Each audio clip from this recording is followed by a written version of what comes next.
Dans quelques jours, la reine Margrethe II de Danemark abdiquera au profit de son fils aîné, le prince Frédéric.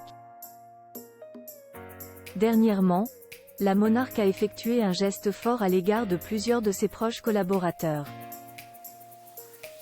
Une annonce historique aux Danois.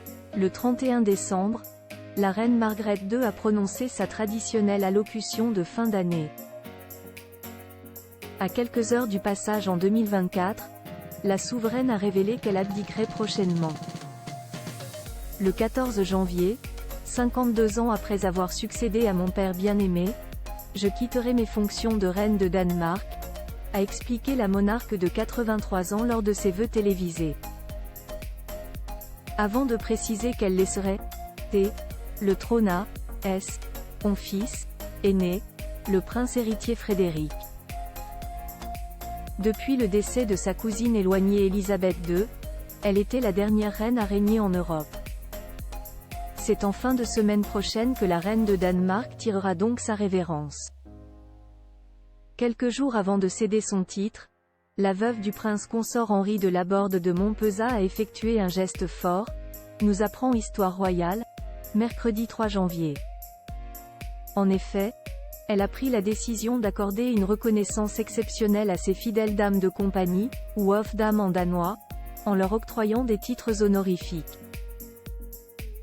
Photo Margrethe II de Danemark. Retour sur ses 52 ans de règne. Deux autres collaborateurs de la reine honorés plus précisément, les 4 dames de cour de la mère des princes Frédéric et Joachim, qui se prénomment Annette de Schille, Annelies Verne, Jette Nordam et Henriette Obel, ont été nommés chambellans. Initialement, un chambellan était un éminent fonctionnaire de la cour qui se voyait offrir la possibilité d'accéder aux appartements du monarque.